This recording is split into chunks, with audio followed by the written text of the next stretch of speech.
ಮೈಸೂರಿನ ಚಾಮುಂಡಿ ಬೆಟ್ಟದಲ್ಲಿ ತಾಯಿ ದೇವಿಗೆ ಅರ್ಪಿಸುವಂತಹ ಸೀರೆಗಳಿದೆಯಲ್ಲ, ಇದು ಒಂದು ರೀತಿ ಯಾರೋ ಒಂದಷ್ಟು ಜನ ಕಾಳಸಂತೆಯಲ್ಲಿ ಮಾರಾಟ ಮಾಡ್ತಾ ಇದ್ದಾರೆ, ಅದರಲ್ಲೂ ಕಾರ್ಯದರ್ಶಿನೇ ಹೀಗೆ ಮಾಡ್ತಾ ಇದ್ದಾರೆ ಅಂತ ಸ್ನೇಹಮಯಿ ಕೃಷ್ಣ ಅವರು ದೂರನ್ನು ಕೊಟ್ಟಿದ್ದರು. ಸ್ನೇಹಮಯಿ ಕೃಷ್ಣ ಅವರು ಆರೋಪವನ್ನು ಮಾಡಿದರು, ಯಾವುದೋ ಒಂದು ವಿಡಿಯೋ ವೈರಲ್ ಮಾಡಿ.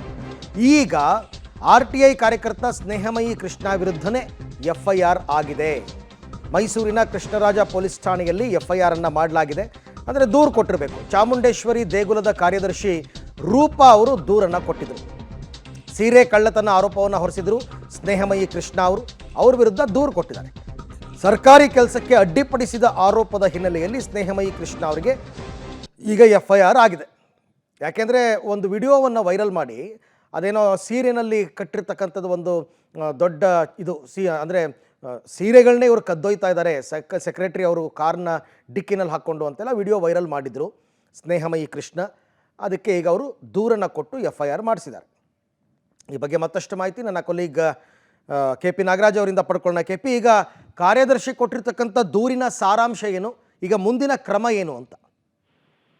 ಏನು 3 ದಿನಗಳ ಹಿಂದೆ ಒಂದು ವೈರಲ್ ವಿಡಿಯೋವನ್ನ ಒಂದು ವಿಡಿಯೋವನ್ನ ಸಬ್ಮಿಟ್ ಮಾಡಿ ಅದಕ್ಕೆ ಸಂಬಂಧಪಟ್ಟಂತ ದೂರನ್ನ ಸ್ನೇಹಮಯಿ ಕೃಷ್ಣ ಅವರು ಕೊಟ್ಟಿದ್ರು. ಅವರ ಪ್ರಕಾರವಾಗಿ ಏನೋ ಚಾಮುಂಡೇಶ್ವರಿ ಪ್ರಾಧಿಕಾರದ ಅಭಿವೃದ್ಧಿ ಪ್ರಾಧಿಕಾರದ ಕಾರ್ಯದರ್ಶಿ ರೂಪಾ ಅವರು ತಮ್ಮ ಮನೆಗೆ ಸೀರೆಗಳನ್ನ ತೆಗೆದುಕೊಂಡು ಹೋಗ್ತಾ ಇದ್ದಾರೆ, ಕಾಳಸಂತೆಯಲ್ಲಿ ಸೀರೆಗಳ ಮಾರಾಟ ಆಗ್ತಾ ಇದೆ ಅನ್ನುವಂತಹ ಒಂದು ಆರೋಪವನ್ನು ಮಾಡಿ ಆ ದೂರನ್ನ ಕೊಟ್ಟಿದ್ರು. ಆದ್ರೆ ಈವರೆಗೂ ಕೂಡ ಆ ದೂರಿನ ಮೇಲೆ ಯಾವುದೇ ರೀತಿಯಂತ FIR ಕೂಡ ದಾಖಲಾಗಿಲ್ಲ. Point number 1. ಪಾಯಿಂಟ್ ನಂಬರ್ 2, ಈಗ ಆ ಒಂದು ಇದಕ್ಕೆ ವಿಚಾರಕ್ಕೆ ಸಂಬಂಧಪಟ್ಟ ಈಗ ಕಾರ್ಯದರ್ಶಿ ರೂಪಾ ಅವರು ನಿನ್ನೆ ಸಂಜೆ ಮೈಸೂರಿನ KR ಪೊಲೀಸ್ ಠಾಣೆಗೆ ಒಂದು ದೂರನ್ನ ಕೊಟ್ಟಿದ್ದಾರೆ.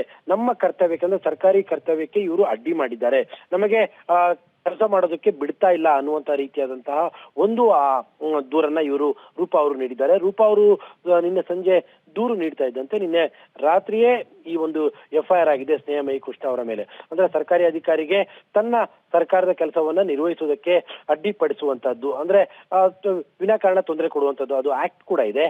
ಅದರ ಅಡಿಯಲ್ಲಿ ಈಗ FIR ದಾಖಲಾಗಿರುವಂತ. Arvind, right, thank you. ತಮ್ಮೆಲ್ಲ ಮಾಹಿತಿಗೆ ಧನ್ಯವಾದ KP.